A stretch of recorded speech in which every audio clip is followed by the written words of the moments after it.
Magandang oras mga kababayan. Narito na ang pinaka-latest update natin sa magiging lagay ng ating panahon ngayong araw at sa susunod na 24 oras.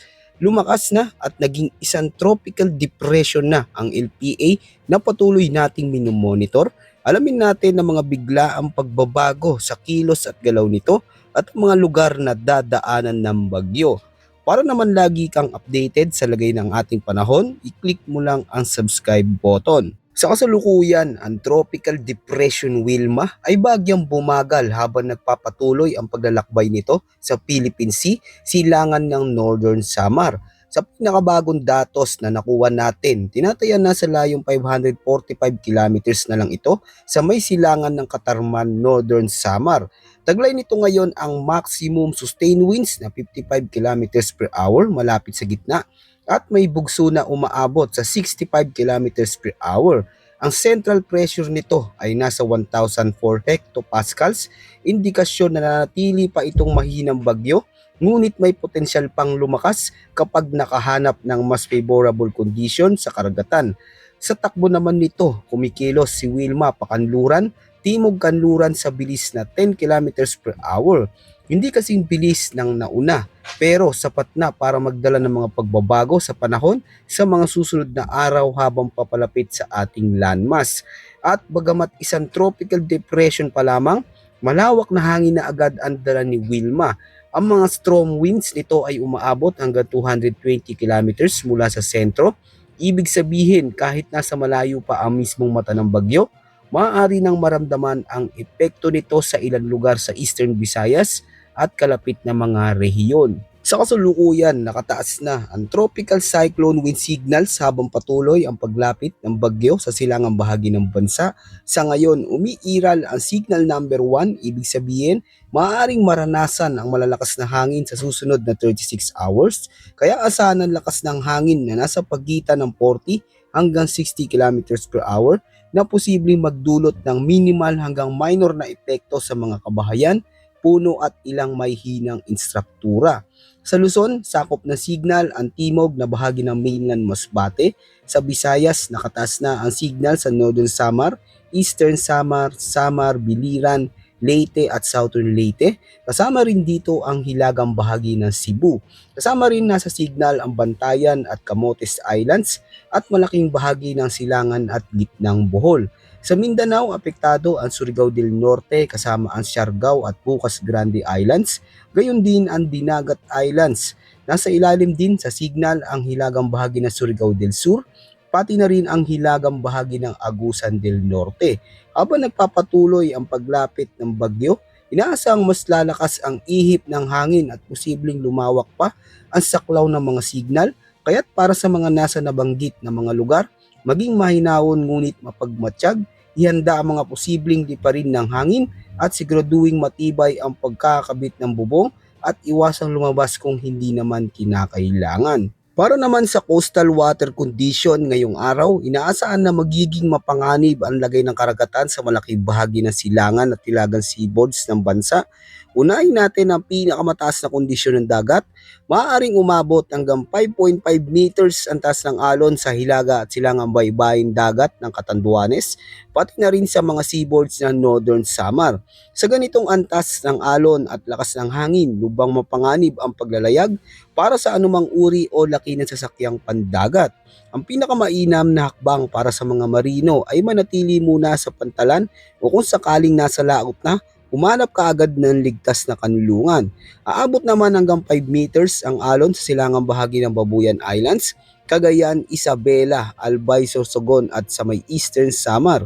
Mataas din ang alon sa hilagang bahagi ng Aurora at sa ilaga at silangang baybaying dagat ng Polillo Islands, Camarines Norte at Camarines Sur. Ang kombinasyon ng malalakas na hangin at malalaking alon dito ay may dalang panganib sa sinumang magtatangkang pumalaot. Samantala, makakaranas naman ng rough seas na abot hanggang 4 meters ang mga seaboards ng Batanes, ang kanlurang bahagi ng Babuyan Islands, natitirang bahagi ng Aurora, at ang kanlurang baybayin ng Ilocos Norte. Mataas din ang alon sa silangang bahagi ng Dinagat Islands, pati na sa Siargao at Bukas Grande Islands, at maging sa hilagang baybaying dagat ng mainland Quezon. Hanggang 3.2 meters naman ng mga alon sa hilagang bahagi ng Cagayan at Ilocos Norte, sa nalalabing seaboards ng Babuyan Islands at sa baybayin ng Union, habang sa Pangasinan at Surigao del Sur naman, inaasang aabot hanggang 3 meters ang taas ng alon. Sa lahat ng maliliit na bangka at motor bangka, lalo na sa mga kulang sa kagamitan o hindi sanay sa ganitong kondisyon, pinapayuhan natin na huwag munang pumalaot. Sa ngayon, ang kaligtasan ang pinakamahalaga. Manatiling nakatutok sa mga susunod pang abiso at mag-ingat habang nanatiling magalaw ang ating karagatan. Ayon naman sa latest heavy rainfall outlook na inilabas ng Pag-asa ngayong araw dahil kay Bagyong Wilma, inaasahang magiging pinakamabigat ang ulan na maaaring umabot hanggang 100 hanggang 200 millimeters ang posibleng bumagsak sa Northern Samar, Eastern Samar, Samar at Biliran. Ang ganitong kondisyon ay katumbas na maraming oras na tuloy-tuloy na malalakas na ulan. Samantala, aabot naman sa 50 hanggang 100 millimeters na buhos ng ulan sa mga lugar sa Leyte, Southern Leyte, Cebu, Bohol, Negros Oriental, Negros Occidental, Siquijor, Surigao del Norte, Dinagat Islands, gayon din sa Agusan del Norte, Misamis Oriental at sa May Camiguin. Hindi man kasing bigat ng nasa Samar provinces, sapat pa rin ito para magdulot ng mabilis na pagbaha, lalo na sa mababang lugar. Bukas araw ng Sabado, December 6, magpapatuloy ang pinakamabigat na ulan na aabot sa 100 hanggang 200 millimeters na mga pag-ulan sa Northern Samar, Eastern Samar, Samar, Biliran at sa may Leyte. Samantala, aabot naman sa 50 hanggang 100 millimeters sa may Southern Leyte, Cebu, Bohol, Negros Oriental, Negros Occidental, Aklan, Capiz, Iloilo, Antique, Guimaras, Surigao del Norte at sa may Dinagat Islands. Pagsapit naman ng Linggo, December 7, lilipat na ang sentro ng pinakamabigat na ulan sa Aklan at Capiz kung saan muling maaaring umabot hanggang 200 millimeters na dami ng ulan. Sa ganitong antas, iwasan munang tumawid sa mga ilog o mabahan lugar at maging handa lalo na kung nakatira sa landslide prone areas. Samantala, bahagyang mas mababa ngunit critical pa rin ang dami ng ulan sa may Antique, Iloilo, Guimaras, Negros Occidental, Negros Oriental, Cebu, Biliran, Leyte, Northern Samar, Eastern Samar at Samar na abot sa 50 hanggang 100 millimeters na buhos ng ulan. Mahalagang tandaan na mas mataas pa ang aktwal na dami ng ulan sa mga lugar na bulubundukin o mataas ang elevasyon. Dahil dito dumadaloy ang hanging nagtutulak ng ulap pataas kaya mas madali itong bumuhos bilang ulan. At kung may mga lugar na marami nang nararanasang ulan nitong mga nakaraang araw, mas madali pang lumala ang pagbaha dahil basa na ang lupa at hindi na kayang sumipsip ng tubig. Ayon naman sa track at intensity outlook ni Bagyong Wilma, mas lumilinaw na ang direksyon at posibleng epekto nito sa mga susunod na araw. Sa ngayon, kumikilos si Wilma pakanluran timog kanluran at inaasang magpapatuloy sa ganitong galaw hanggang Sabado. Pagkatapos nito mga kababayan, inaasang liliko na ito pakanluran habang tinatahak ang kabuuan ng forecast period. Sa forecast track, posibleng unang tumama ang sentro ni Wilma o landfall sa Eastern Visayas o sa may Dinagat Islands sa pagitan ng bukas ng gabi hanggang Sabado ng umaga. Pagkatapos ng unang pagtama, tuloy-tuloy itong tatawid sa malaking bahagi ng Visayas hanggang Linggo. Mula roon, lalabas ito ng landmass tatawid sa Sulusi at posibleng dumaan sa hilagang bahagi ng Palawan sa pagitan ng Linggo ng gabi at Lunes ng umaga. Sa lakas naman nito, inaasahang bagyang lalakas si Wilma bago tumama sa lupa. Gayunpaman, mananatili pa rin itong isang tropical depression habang nasa loob ng bansa.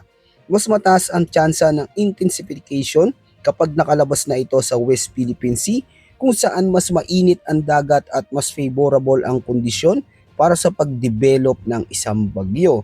Habang unti-unting lumalapit si Wilma, ngayon pa lang mahalagang ihanda ang inyong mga tahanan at komunidad.